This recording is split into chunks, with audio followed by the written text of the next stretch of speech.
तो दोस्तों मूवी की शुरुआत होती है एक साइंटिस्ट सेबेस्टियन को दिखाते हुए, जो एक ऐसा वैज्ञानिक है जिसने पिछले 4 सालों की मेहनत से एक ऐसा फॉर्मूला, एक ऐसी दवाई बनाई है जिससे वो किसी भी इंसान, किसी भी जीव को गायब कर सकता है। लेकिन अभी तक वो ऐसी दवा नहीं बना पाया जिससे वो गायब हुए जानवरों को वापस विजिबिलिटी में ला सके। और पिछले 11 महीनों से वो इसी चीज पर कड़ी मेहनत कर रहा होता है ताकि वो गायब हुई चीजों को वापस ला सके। और 11 महीनों की कड़ी मेहनत के बाद वो इसमें आखिरकार कामयाब हो जाता है। दरअसल उसने अपने पहले फॉर्मूले से, जिससे वो चीजों को गायब कर सकता था, उसकी मदद से उसने कई सारे जानवरों को गायब किया था। और अब जब उसने गायब से वापस लाने का तोड़ बना लिया था, इसीलिए वो अपने साथी लिंडा, मैथ्यू और बाकी के कलीग्स को ये बता देता है कि मैंने दवा का फॉर्मूला खोज लिया है और तुम सब के सब लैब में आ जाओ। अब ये इजाबेल नाम की उस गोरिल्ला को, जिसे इन्होंने गायब किया था, ये बड़ी मुश्किल से उसे बेहोश करते हैं और उसे बेड पर लिटा देते हैं। उसके हाथ पैर बांध दिए जाते हैं। इसके बाद वो उस पर वो दवा इंजेक्ट करते हैं जिसे लास्ट नाइट ही सेबेस्टियन ने बनाया था ताकि उससे गायब हुए जानवर वापस अपने असली रूप में आ सके।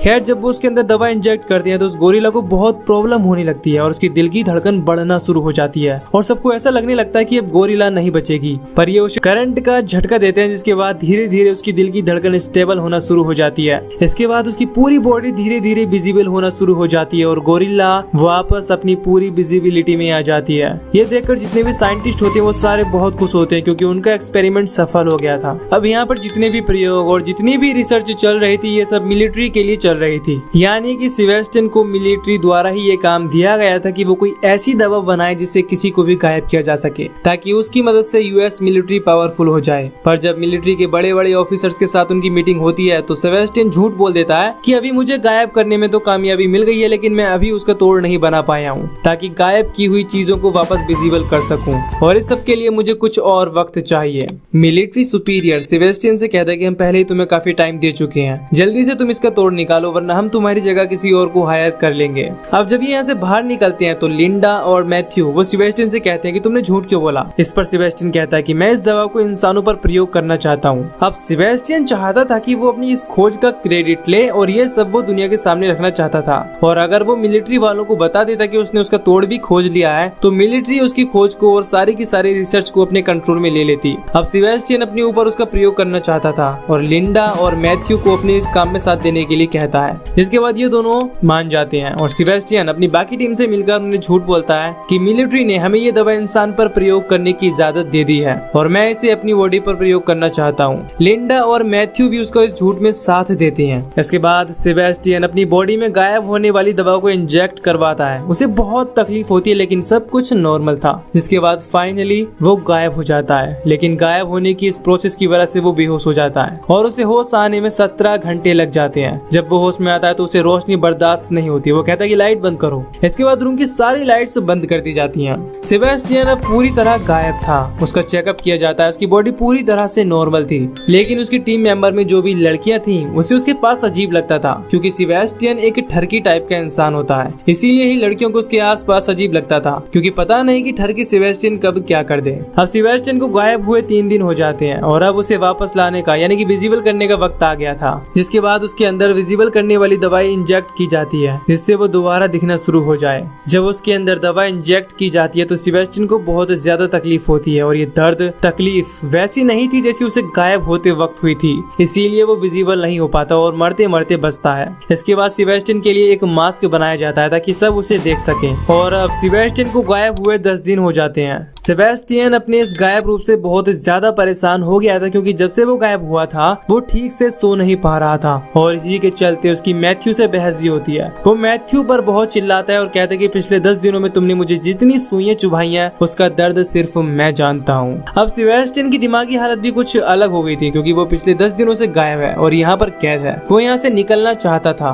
एक दिन सेबेस्टियन बहुत ऊब जाता है और वो लैब से निकलकर अपने घर आ जाता है और जब वो घर आता है तो वो देखता है कि उसके पड़ोस में एक लड़की है जो नहाने के लिए जा रही होती है। दरअसल सेबेस्टियन की इस लड़की पर काफी वक्त से नजर होती है और अब वो गायब था, इसीलिए सेबेस्टियन अपना मास्क उतार देता है और उस लड़की की डोरबेल बजाता है। जब वो लड़की दरवाजा खोलती है तो देखती है कि वहाँ पर कोई भी नहीं होता क्योंकि सेबेस्टियन इनविजिबल था और वो मौका पाकर उसके घर के अंदर घुस जाता है। अंदर घुसने के बाद वो उस लड़की का बहुत बुरी तरह से रेप कर देता है। इसी बीच लिंडा सेबेस्टियन के घर आ जाती है और वो देखती है कि सेबेस्टियन का मास्क उतरा हुआ है। इस बात से लिंडा बहुत डर जाती है और वापस लैब में आ जाती है। जिसके बाद वो सब डिस्कस करते हैं कि जब तक सेबेस्टियन गायब है वो सबके लिए खतरा हो सकता है क्योंकि वो बिना मास्क के घूम रहा है। लेकिन तभी यहाँ पर सेबेस्टियन आ जाता है। लिंडा उससे कहती है कि आज के बाद अगर तुमने ऐसा किया तो वो कमेटी को सब कुछ बता देगी, यानी कि मिलिट्री और बाकी के लोगों को जो इस एक्सपेरिमेंट के पीछे थे। खैर सेबेस्टियन लिंडा की बात को मान जाता है, लेकिन सबके दिल में कहीं ना कहीं एक डर होता है क्योंकि सब लोग सेबेस्टियन की आदत से वाकिफ होते हैं। किसी को कोई अंदाजा नहीं होता कि वो कब क्या कर दे,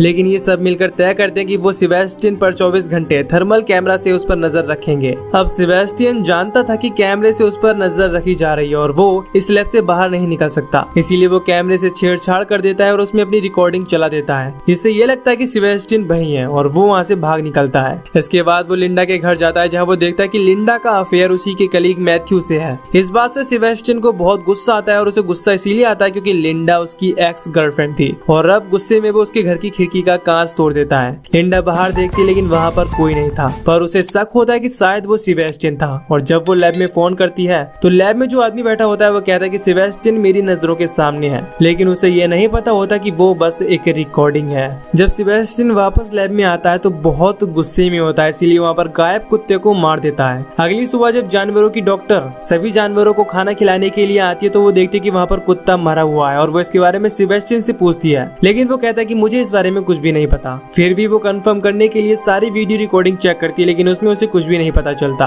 रात को फिर सेबेस्टियन लिंडा के घर जाता है और लिंडा को शक हो जाता है कि जरूर यहाँ पर कोई ना कोई है। इस बार वो खुद लैब जाकर देखती है और वहाँ जाकर उसे पता चलता है कि सेबेस्टियन ने उन्हें बेवकूफ बनाया है। सेबेस्टियन यहाँ पर नहीं होता और लिंडा अब ये फैसला करती है कि वो सारी रिपोर्ट इस पूरी प्रोजेक्ट की हेड को यानी कि डॉक्टर क्रेमर को बताएगी। अब मैट और लिंडा डॉक्टर क्रेमर के पास जाती है और उन्हें सब कुछ बता देते हैं। ये सुनने के बाद डॉक्टर क्रेमर को बहुत गुस्सा आता है और वो मैट और लिंडा को इस प्रोजेक्ट से निकाल देती हैं। उनके जाने के बाद डॉक्टर क्रेमर ये बात अपने बाकी साथियों को भी बताना चाहता था, लेकिन उनका फोन डेड था। दरअसल सेबेस्टियन वहाँ पर पहुँच चुका था। वो डॉक्टर क्रेमर को स्विमिंग पूल में डुबाकर मार डालता है। अगली सुबह सेबेस्टियन लैब में वापस आ जाता है और यहाँ पर लिंडा और मैथ्यू डॉक्टर क्रेमर के फोन का इंतजार कर रहे थे क्योंकि आज एक मीटिंग होने वाली थी, लेकिन उनका फोन नहीं आता। और जब लिंडा उनके घर पर फोन करती है तो उसे पता चलता है कि उनकी पानी में डूबकर मौत हो गई है। इसके बाद लिंडा ये डिसाइड करती है कि वो इस प्रोजेक्ट के बारे में सबको बता देगी क्योंकि अभी तक जितने भी लोग इस लैब के अंदर आए हैं और यहाँ पर जितने भी लोग काम करते हैं सिर्फ वही लोग जानते हैं कि सेबेस्टियन इनविजिबल यानी कि गायब है। इसके अलावा कोई भी नहीं जानता।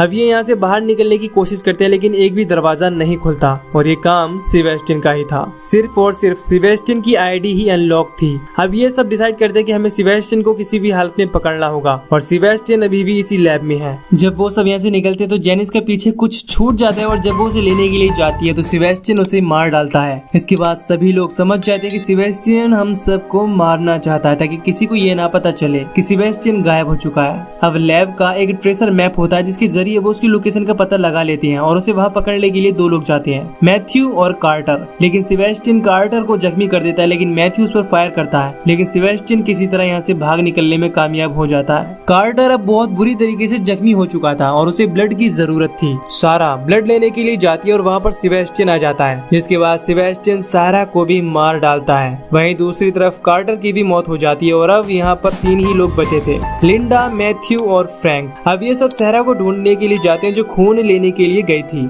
सहरा की लाश उन्हें एक फ्रीजर के अंदर मिलती है और इसी दौरान सेबेस्टियन फ्रैंक के अंदर एक लोहे की रॉड घुसाकर उसे भी मार डालता है। जब मैथ्यू उसे बचाने की कोशिश करता है तो सेबेस्टियन उसे भी जख्मी कर देता है और वो मैथ्यू और लिंडा को एक फ्रीजर के अंदर बंद करके यहाँ से चला जाता है ताकि ये दोनों अंदर ठंड से जमकर मारे जाएं। अब फ्रीजर का टेम्परेचर धीरे धीरे डाउन होना शुरू हो जाता है, लेकिन लिंडा हार नहीं मानती। वो दरवाजे का शीशा तोड़ने की कोशिश करती है लेकिन वो नाकामयाब रहती है। तभी मैथ्यू बेहोश हो जाता है क्योंकि वो जख्मी होता है। वहीं दूसरी तरफ सेबेस्टियन एक बॉम्ब बनाता है, उसमें टाइमर सेट करता है और वहाँ से निकलने की तैयारी करता है। इधर लिंडा भी किसी न किसी तरीके से दरवाजा खोलने की कोशिश करती है और वो कामयाब हो जाती है। दरवाजा खुलने के बाद वो मैथ्यू को उस फ्रीजर रूम से बाहर निकालती है और उसके सामने आग जला देती है क्योंकि उसकी बॉडी बहुत ज्यादा ठंडी हो चुकी थी। अब वो उस तरफ जाती है जहाँ पर सेबेस्टियन लिफ्ट से बाहर जा रहा होता है और दरवाजा बंद ही होने वाला होता है कि तभी लिंडा एक सिलेंडर लेकर यहाँ पहुँच जाती है और सेबेस्टियन में आग लगा देती है और सेबेस्टियन को बहुत बुरी तरीके से जलाने लगती है। सेबेस्टियन जल चुका था और उसके सारे कपड़े भी जल चुके थे,